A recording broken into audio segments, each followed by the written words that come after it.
Quim Torra. That's the name of the next Catalan president. He's been chosen by Carles Puigdemont as his successor after Spain blocked the deposed president being reinstated. Hello, and welcome to Catalan News.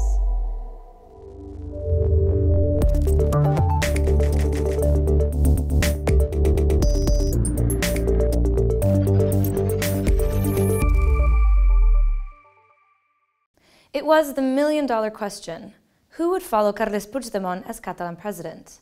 Now we know. Quim Torra, lawyer, editor, and writer, he was 11th on Junts per Catalunya's candidate list for Barcelona. A trusted ally of Puigdemont's, he has the task to lead the government at one of the most critical times for the country. Strongly pro-independence, his profile is thought to be coherent with that of his predecessor.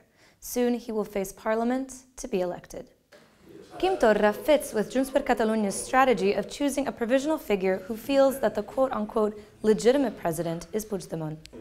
Torra is an independent candidate. Before entering politics, he led the Born Cultural Center, as well as the Òmnium Cultural organization, one of the leading civil society organizations in Catalonia, one which has organized massive demonstrations for independence.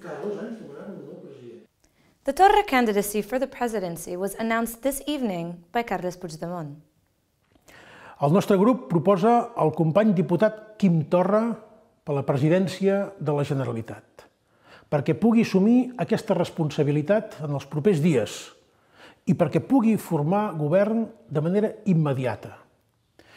Li agraeixo personalment l'esforç i el sacrifici d'assumir un càrrec en unes circumstàncies que efectivament són extremes per a Catalunya. En ell recaurà principalment la responsabilitat de la governació interior, la defensa dels drets nacionals de Catalunya davant d'un estat autoritari que es nega a parlar i la defensa de les nostres competències i dels nostres recursos laminats sistemàticament. I sobretot d'una manera especial li pertocarà garantir el respecte pel mandat de l'1 d'octubre. The Catalan parliament now has the task to elect a new president, the candidate this time being Quim Torra. Now that the person nominated for the post has been revealed, a new debate has emerged. Will a new president and a new government mean the end of direct rule in Catalonia? This seemed to be the case for months, but it isn't that clear anymore. The Spanish government's exceptional measures in place in Catalonia passed in the Senate last October 27th were clear. Direct rule from Madrid would come to an end as soon as the country has a new government. With this presumably happening within days, Article 155 of the Spanish Constitution should be lifted shortly. But Unionist Ciutadans Party does not agree. Its leader, Albert Rivera, announced this week that Ciutadans was withdrawing its support to Rajoy's cabinet in this matter for being too soft. It claims that when an executive is formed, Spain should keep an eye on what happens in Catalonia before lifting direct rule. So far, the Spanish government maintains that Article 155 will come to an end with the new government. I aquest nou govern, quan es constitueix, es compromet a acatar i a complir i a respectar la legalitat democràtica vigent, que és el que fan tots.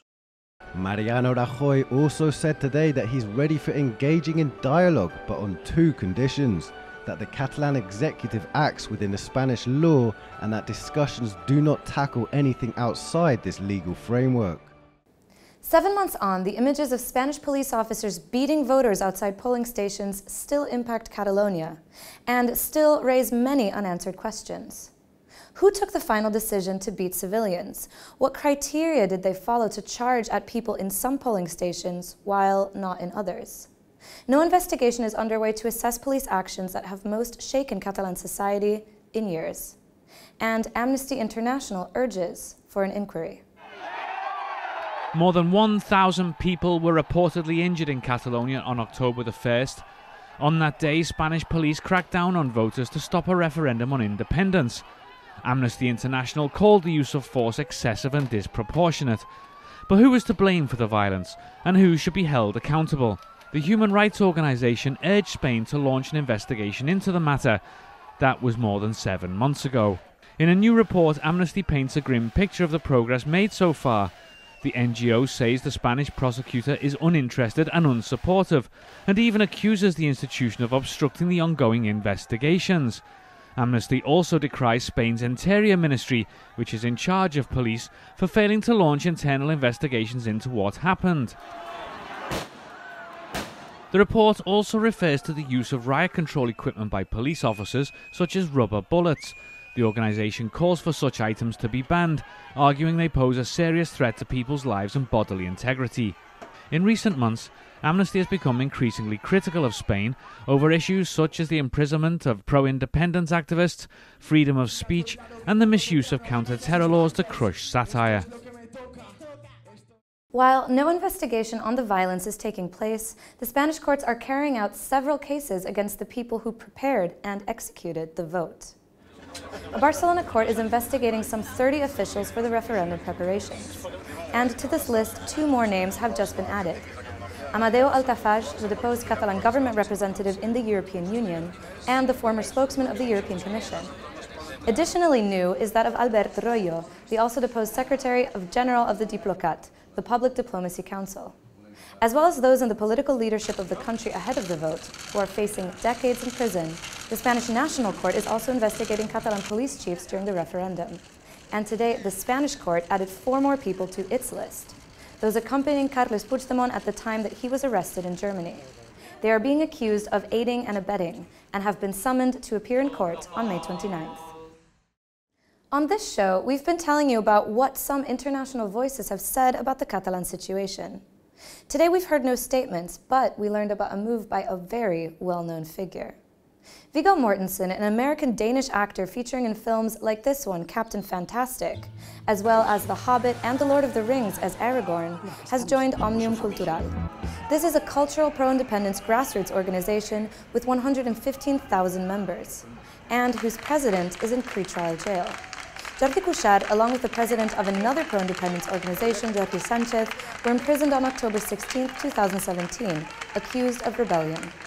Òmnium Cultural, in a comment on social networks, said that it's an honor that Mortensen become a member of the organization. Moving on now. As every spring for the last 26 years, the town of Montmeló in the Barcelona metro area experiences a small revolution. Its circuit has been continuously holding the Spanish F1 GP. And this Sunday at 2 p.m., this circuit, called Barcelona Catalunya, will hold an F1 race again. The starting grid that families use sometimes for outdoor events will soon be occupied by Lewis Hamilton, Sebastian Vettel, Kimi Räikkönen, and others. The hotels surrounding the circuit are almost fully booked, and the event is bringing a very positive economic impact to the area. The local hotel owners have, in fact, expressed some concerns if the contract to hold the competition is not renewed.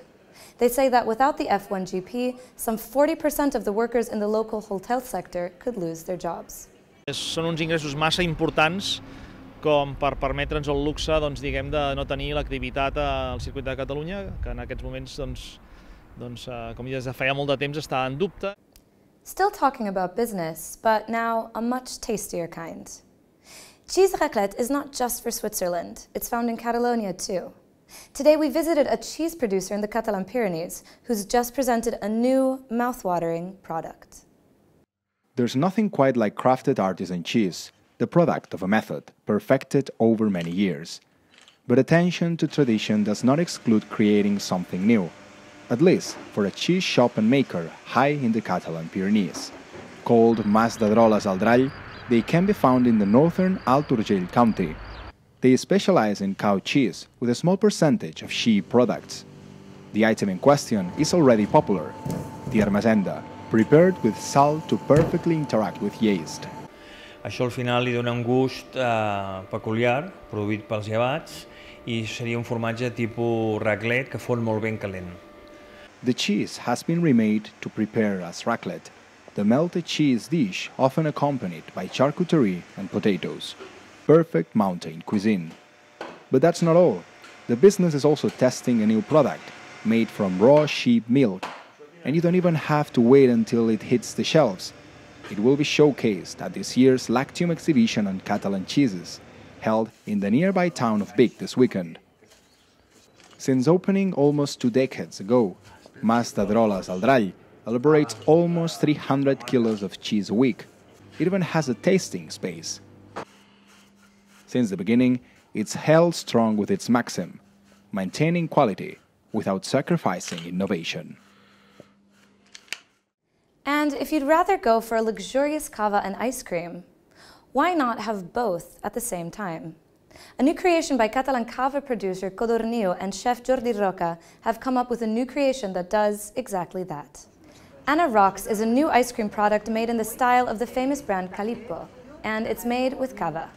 It's the joint creation of Codorniu, the oldest cava company in Catalonia, and the award-winning pastry chef Jordi Roca. At first, Anna Rocks will only be available at the Rocambolesque ice cream parlors.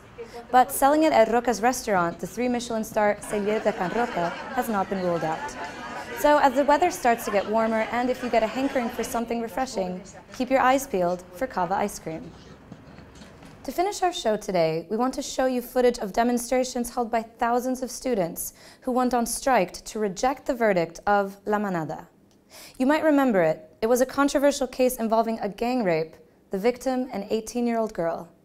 The judges, though, did not find the perpetrators guilty of rape, arguing that the victim did not fight back.